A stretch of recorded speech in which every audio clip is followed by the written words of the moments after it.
bonjour Thérèse. Bonjour. Alors je vois que tu es entourée de personnes aussi autour de toi. Voilà, alors je suis entourée de ma sœur Yolande. Bonjour. Qui est venue des États-Unis, ainsi que Debbie, donc une amie des États-Unis. Elles sont venues spécialement à cette époque pour participer à la manifestation Une rose, un espoir. Alors on peut peut-être rappeler comment est née cette manifestation d'Une rose, un espoir et puis revenir un petit peu sur ce secteur de Coin-sur-Seille. Alors Thérèse, ça existe depuis quand et ça a été créé par qui ? Alors donc la manifestation a commencé en 1998. Elle a été créée par mon frère Bernard sur le secteur de Coin-sur-Seille.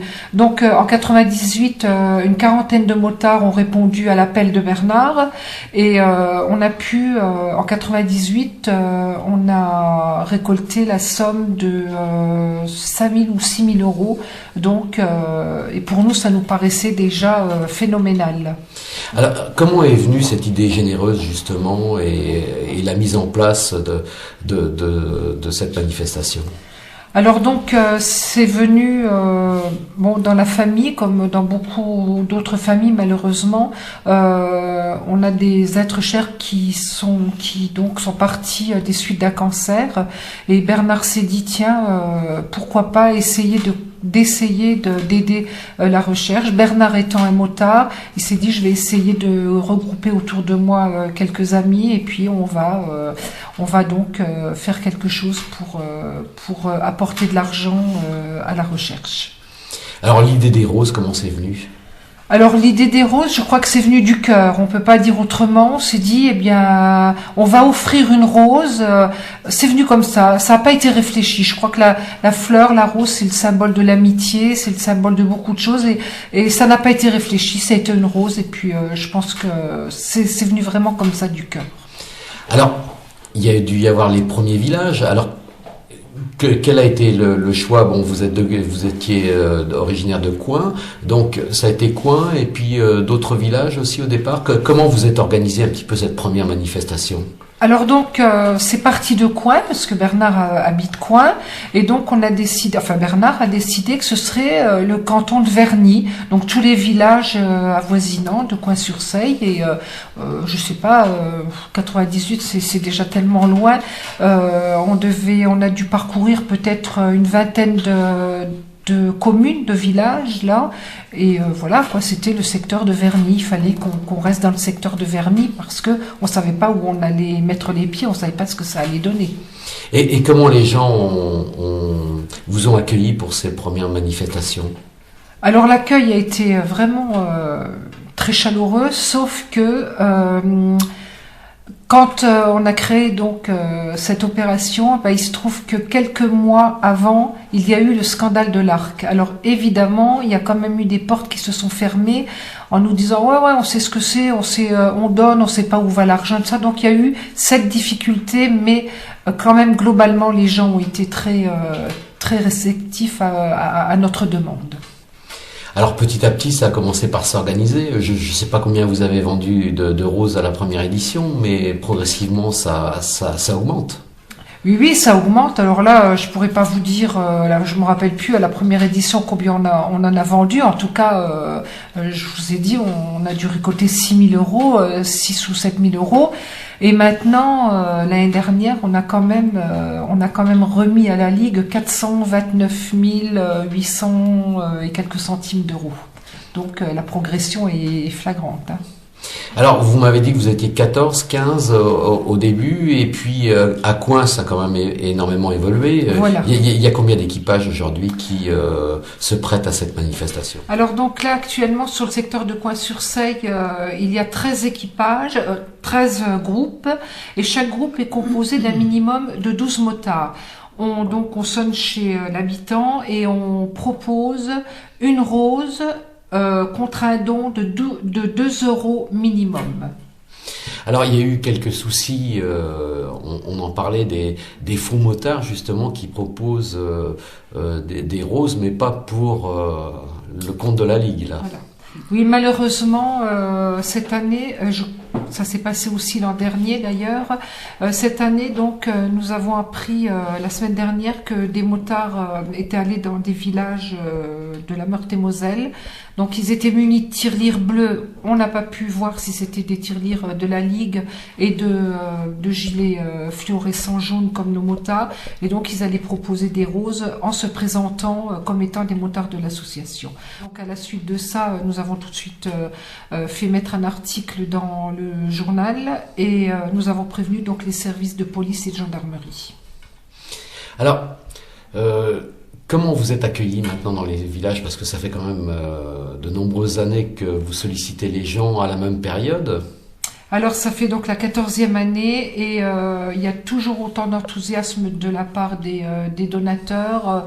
Les gens nous attendent vraiment avec le porte-monnaie, si je puis dire ainsi, avec le porte-monnaie dans la main et ils nous attendent vraiment. Maintenant, nous on attend ce week-end avec une grande impatience et les gens nous attendent eux-mêmes avec une grande impatience. Alors, une telle manifestation, ça ne doit pas être simple à organiser. Alors, vous pouvez m'expliquer un petit peu comment ça se met en place au fil des mois et comment ensuite, elle évolue à partir des jours J. Alors voilà, donc c'est pratiquement 8 mois de travail. C'est 8 mois de travail à la fin d'une opération, d'une manifestation. On a 4 mois de battement où on fait on fait des réunions pour dire ce qui a été, ce qui n'a pas été, ce qu'il faut améliorer ou autre. Et à partir de septembre, donc à la rentrée, comme les écoles, comme les écoliers, à la rentrée, là, c'est réunion pour organiser tout ça. Et donc c'est vraiment beaucoup de préparation. On peut pas imaginer le temps que ça demande. Alors, ce qu'il faut dire également aux gens, c'est que 1 euro donné est 1 euro donné à la Ligue. Alors, voilà, ça c'est vraiment bien de préciser ça. Là, je le dis encore et on le répète encore, tout l'argent qui est récolté, absolument tout est remis à la Ligue. Donc il faut nourrir nos motards, il faut faire beaucoup de choses. Rien n'est prélevé de ce que les gens nous donnent. Donc on arrive encore à avoir des sponsors qui nous donnent de quoi faire les casse-croûtes, de quoi donner à boire à nos motards. Rien n'est prélevé de ce que les gens nous donnent. Alors ces sponsors, on peut peut-être en parler. Il y en a quelques-uns d'importants. Alors déjà, vraiment le sponsor qui est important, c'est vraiment, je vais vous parler de la presse, le Républicain Lorrain qui vraiment nous fait beaucoup d'articles et je profite de les remercier ici. Et autrement, les autres, ils sont nombreux, donc je ne saurais pas les citer. En tout cas, là, je leur dis merci, ils sauront tous se reconnaître, les fidèles qui nous suivent depuis le début et qui nous apportent vraiment beaucoup de choses. Alors, ce qu'il faut dire, c'est que l'organisation est assez verrouillée quand même, et l'organisation est tenue de main de fer, dirons-nous. Oui, l'organisation, ceux qui connaissent Bernard savent bien que l'organisation, comme vous dites, est verrouillée et il n'y a pas intérêt à faire un faux pas. Donc oui, tout est vraiment bien encadré, il y a aucun souci de ce côté-là. Alors, il y a 1 an, on inaugurait une place à Coin-sur-Seille. Vous pouvez nous en parler un petit peu et qui était la personne dont le nom a été retenu sur la place ? Voilà, donc l'année dernière, on a inauguré la place de la mairie, donc qui est devenue place Raymond Meillan. Raymond était le 2e président de l'association. Il a été vice-président quand moi j'en ai été la présidente. Raymond, les rôles se sont inversés pour raisons personnelles. Et Raymond donc a été vraiment un président exemplaire. Et malheureusement, Raymond est mort de ce que nous essayons de combattre par notre action. Donc le maire a décidé, en hommage à Raymond, de baptiser la place du village place Raymond Meillan. Alors, je la ferai celle-là. L'organisation, comment ça se déroule? Il y a vous m'avez dit 13 groupes, c'est ça? Comment sont répartis un petit peu les motards? Et puis, est-ce qu'il reste des places encore? Alors, pour Coin-sur-Seille, il n'y a plus aucune place. Par contre, j'invite les motards qui sont intéressés et qui s'y prennent un peu tard à contacter les différents secteurs parce que d'autres secteurs ont encore besoin de motards.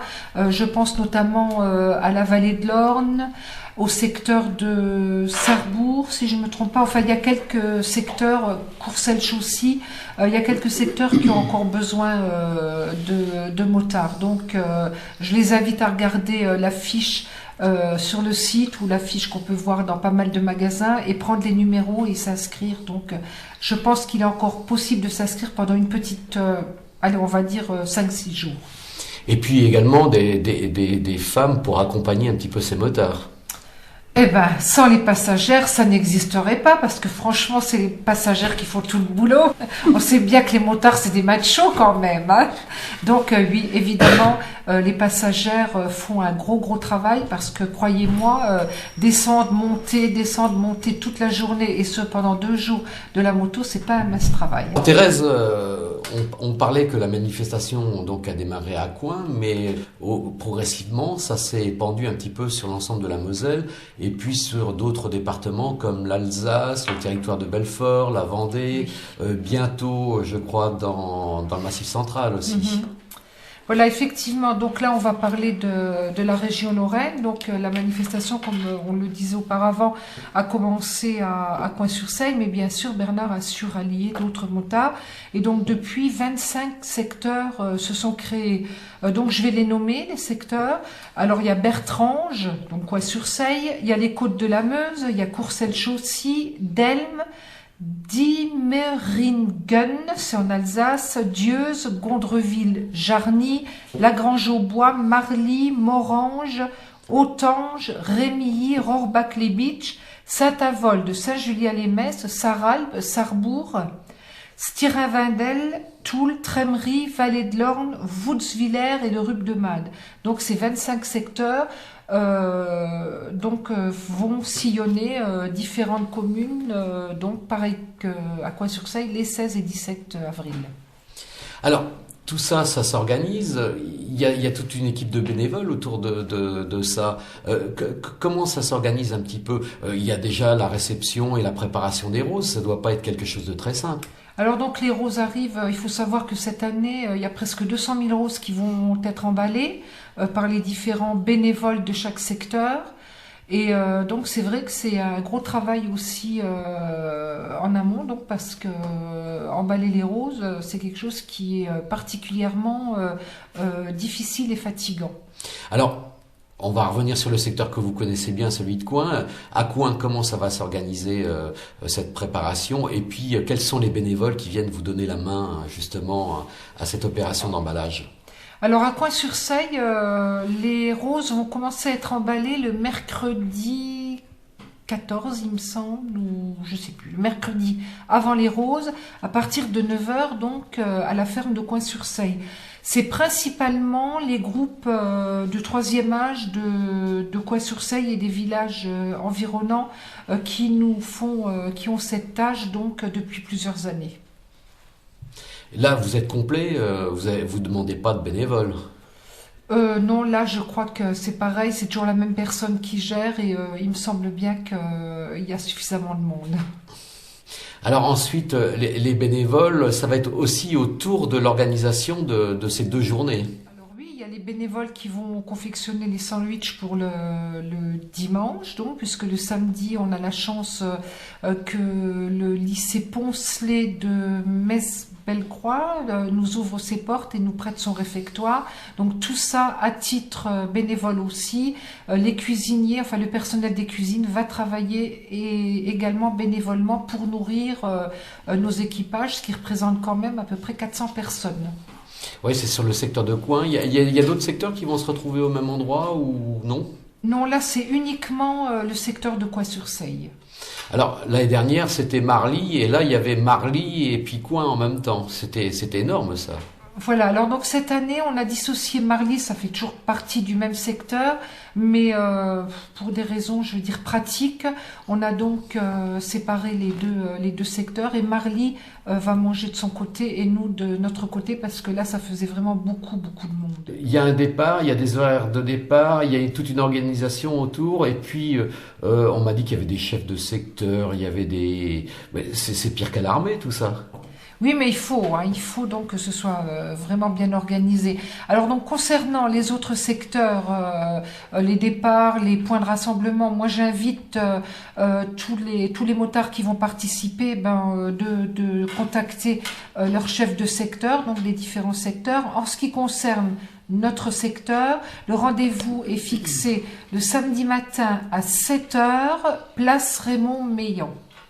Le dimanche, pareil, à 7 heures, place Raymond Meillan. Et là, on dit que les équipages sont complets aujourd'hui, hein. Oui, pour nous, oui, les équipages sont complets. Alors comment ça s'organise un petit peu? Il y a des groupes de faits, il y a un listing de faits, tout est préétabli, chaque groupe va sillonner tel et tel village. Comment ça fonctionne? Oui, alors tout est les groupes sont chaque groupe sait exactement quel village il va avoir à visiter. Pour nous, c'est scindé en deux. On a ce qu'on appelle une entité A, une entité B. Il y a à peu près 6 groupes dans chaque entité et chaque entité part vers à 2 points différents. Je sais pas exactement combien de villages chaque entité visite, mais en tout cas, nous, on se sépare au début de la manifestation et chacun va dans ses villages respectifs qui leur sont attribués. Donc, dès le départ, c'est déjà fait depuis beaucoup de temps. À quand un groupe de femmes à Coin-sur-Seille? Bientôt, Bernard, t'entends? Bientôt le groupe 14. Voilà, et j'en ferai partie. Il y a autre chose d'important aussi, c'est que les motards ne touchent pas à l'argent, hein. Quand ils proposent les roses, ils ne touchent pas à l'argent. C'est bien ça, Thérèse. Voilà, alors donc chaque équipage arrivera donc avec des signes distinctifs à l'association.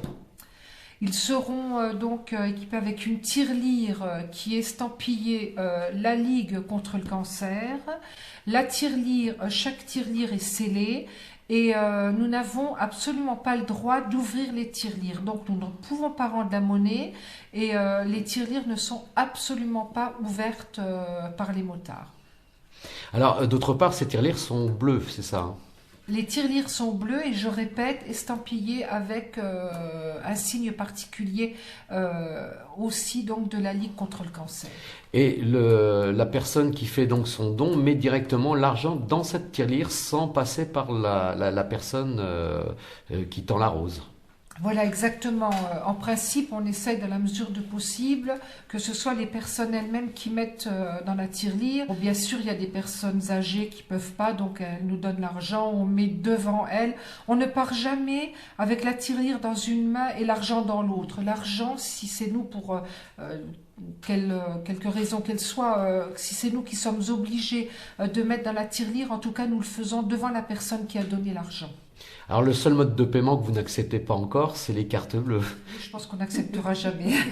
Voilà. Voilà. Effectivement, autrement les chèques, tout don donné par chèque à partir de 15 € donne droit, donc enfin la Ligue donne une attestation et c'est déductible des impôts. D'accord. Alors, 2 jours, c'est long pour toutes ces équipes de motards. Et puis, bon, je vais pas dire que souvent, mais parfois la météo n'est pas vraiment propice. Alors c'est long et c'est court parce que le dimanche soir quand ça finit on a trouvé le week-end trop court quoi. C'est vrai que question météo, il y a des années où on n'a pas été gâté mais ça fait rien, on y va quand même, qu'il neige, qu'il vente, qu'il pleuve, on y va. On a déjà tout eu. On a eu la pluie, la neige, le soleil, enfin on a tout eu et quel que soit le temps, on y va. Et pourquoi ils sont là, ces motards? C'est pour cette bonne action? C'est pour se retrouver entre eux? C'est pour passer un bon moment? C'est pour tout ça? C'est pour tout ça, mais c'est vraiment principalement pour la bonne action. Mais bien sûr, ça les fait aussi se retrouver ensemble, mais vraiment, vous les interrogez un par un, c'est vraiment pour la bonne action. Alors, la vie est difficile aujourd'hui. Vous êtes fixé des objectifs de chiffres à faire? Non, on a pour but de ne jamais se fixer un objectif. Bon, bien sûr, on espère toujours ne pas faire moins que l'année précédente, mais on ne se dit jamais il faut faire plus. Ce qu'on aura, on aura essayé on essaye d'avoir, bien sûr, d'avoir le plus possible, mais on ne veut pas se fixer d'objectif. Alors cet argent, elle est donnée à la Ligue, et la Ligue, elle en fait quoi de cet argent? Donc c'est principalement donc pour la recherche médicale, mais ça sert aussi donc à l'aide aux familles. Ça sert également à comment je vais vous dire à installer du matériel plus performant dans les hôpitaux. Donc, comme je vous ai dit, ça sert aussi à aider les familles en difficulté parce qu'il faut savoir que eh bien, tout n'est pas remboursé ou mal remboursé. Donc, vous avez des personnes qui sont atteintes par la maladie et qui, bon là je vais parler plutôt des dames, une dame a un cancer du sein, elle perd ses cheveux, elle veut une perruque, et bien malheureusement, à moins de se mettre du crin sur la tête, les perruques c'est pas donné et c'est mal remboursé. Donc l'argent sert aussi à l'aide aux familles en difficulté. Et est-ce que une Rose un Espoir surveille un petit peu où va l'argent? Il y a un suivi de ce cheminement de l'argent?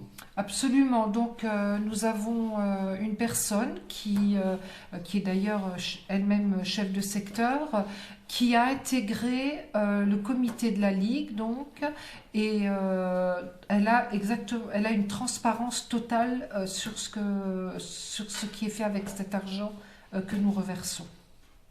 Et nous-mêmes, motards, tous les motards sont invités chaque année à assister à l'Assemblée Générale de la Ligue qui a lieu, je crois, cette année le 9 avril. Donc tous les motards sont invités à participer à cette Assemblée Générale de la Ligue et ils peuvent se rendre compte eux-mêmes donc de ce qui est fait avec l'argent qui rapportent à la Ligue par leur action. Alors Thérèse, pour conclure, on va peut-être rappeler les dates une nouvelle fois. Alors donc 16 et 17 avril, soyez nombreux, soyez comme toujours généreux et surtout croyez bien que ce que vous nous donnez c'est vraiment reversé intégralement à la Ligue. Voilà, je profite encore des 2 minutes que j'ai peut-être pour remercier les 25 chefs de secteur sans lesquels notre manifestation ne serait pas ce qu'elle est. Merci à tous pour votre implication, pour votre soutien et puis pour votre générosité. Alors, en plus, à Coin, vous avez la chance, vous avez des gens, des bénévoles qui viennent vous donner un coup de main et qui viennent de loin pour donner ce coup de main. Voilà, alors cette année, nous avons 2 bénévoles qui viennent des États-Unis et qui sont venus spécialement à cette époque pour participer donc au Week-end des Roses. Alors, on nous les a présentés tout à l'heure. On peut revenir dessus, Thérèse? Voilà, oui, bien sûr. Alors, c'est Yolande Niehoff qui vient de Paducah, dans le Kentucky. Je suis ta sœur. Ben, pour moi, c'est un plaisir d'être ici et de participer pour Une Rose un Espoir. Et je suis fière de montrer ça aux Américains, ce que les Français font pour la recherche contre le cancer. Là-bas aux États-Unis, comment ça se passe un petit peu, les financements justement de cette lutte et de cette recherche contre le cancer? Ben, aux États-Unis, on n'a pas de cette organisation, mais ce qu'il y a une comment j'appelle, je sais pas comment je pourrais Dis-le en dire. anglais. There is a hospital, c'est un hôpital que nous donnons l'argent pour cette action. Et ça s'appelle Saint-Jude, hôpital Saint-Jude, qui est à Nashville, Tennessee. Memphis. Memphis. Ok, Memphis, pardon. Et c'est la première fois que vous venez là pour cette oui, manifestation Une rose, un espoir. C'est la première fois et c'est un plaisir. C'est un plaisir d'être ici. Et je vais être heureuse de montrer aux Américains ce que les Français font pour le cancer. D'accord. Alors, à côté de nous également, Alors Debbie qui vient aussi de Paducah. bonjour. Alors, C'est hello. Hello. pourquoi êtes-vous venu découvrir cette opération? Qu'est-ce qui vous intéresse? Ok. My friend Yolande and her family is very involved raising money for cancer research. Alors donc Cancer Debbie nous is the disait same in qu'elle all était contente lands, d'être all ici, nations. que le It's cancer even spelled the same. est partout dans le monde, à toutes les All- nations, le My cancer est partout family, dans le my monde. family Et donc has elle est been, fière de pouvoir participer aussi à cette action. Yes, my family Dans sa has had famille, cancer. Son propre mari donc a été atteint du some cancer survived, et il en some did a not. survécu. So I am Donc so elle est fière happy to également be d'être here to d'être help ici raise money donc pour with my participer à friends cette in action. France. Une rose, un espoir, 16th and 17th of April 2011. Voilà. Rose and one espoir. The date is 16 and 17th of April 2011.